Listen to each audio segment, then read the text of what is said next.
Hi, welcome to Quiet Reads.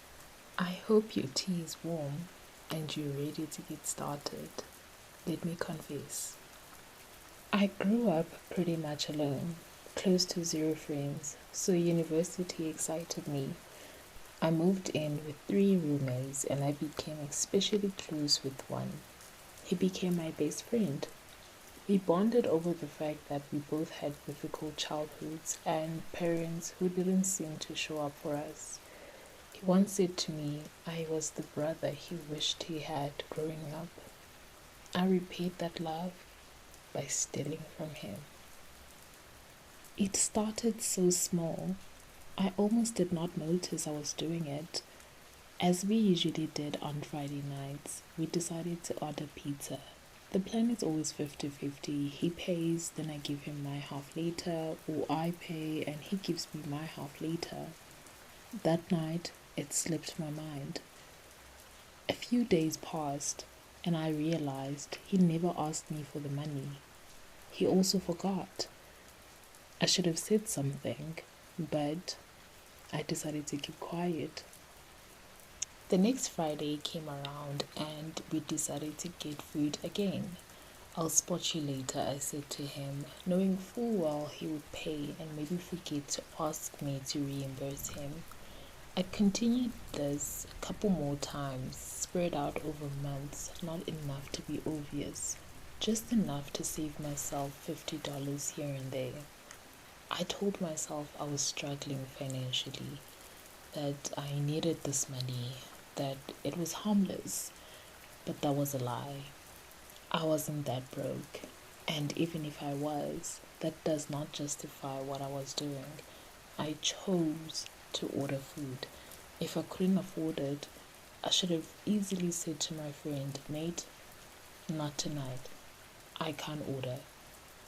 I finally stopped doing this about 3 years ago. I don't even remember why.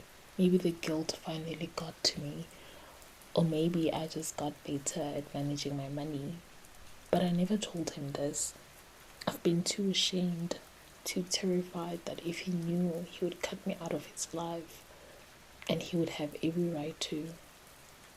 This past weekend, I was feeling a bit down, and he offered to get me a taxi ride to bring me to his workplace so I could be around people in the afternoon. I told him not to pay for it. I mean, it's the least I could do, right?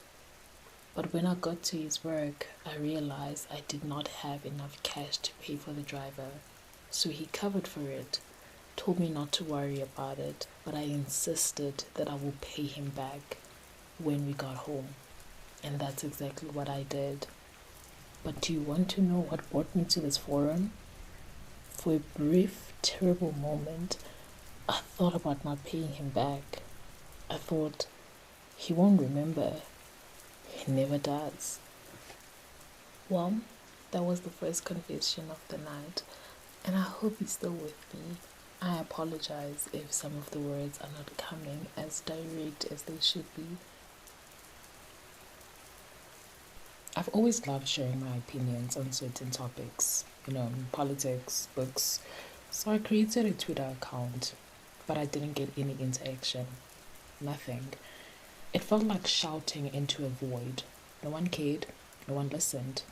I was talking to myself for months. Then I did the worst thing possible. I created another account using photos of a girl I barely knew from high school.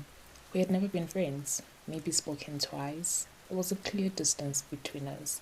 She was beautiful in this effortless way, confident, the kind of person people naturally gravitated towards. I was none of those things. I took her photos from her public Instagram, changed her name slightly, and built an entire personality around her. All me in theory, but her identity. Within months, I had thousands of followers. My posts were getting retweeted, people were sliding into my DMs. I made friends. These were the people that I talked to every day, people who trusted me, confided in me, and celebrated with me. All along, I knew it was wrong. I know it was. I was stealing someone's likeness to get attention I had not earned. but I couldn't stop. The validation was intoxicating. I told myself I wasn't hurting anyone. She wouldn't find out. This was a harmless online persona, a creative project to run. Then it all came crashing down. Last year, someone recognized the photos. They found Tandy's real Instagram and called me out in a public thread. Within hours, people were screenshotting everything, tagging, demanding answers. I panicked, deleted everything immediately.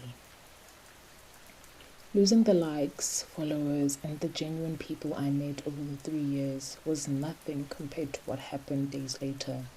Like a coward, I had disappeared, but Tandy found me.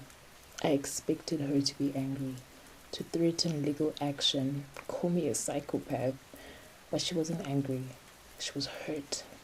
She said it felt violating seeing all those screenshots. How could I do that to her? Why would I do that to her?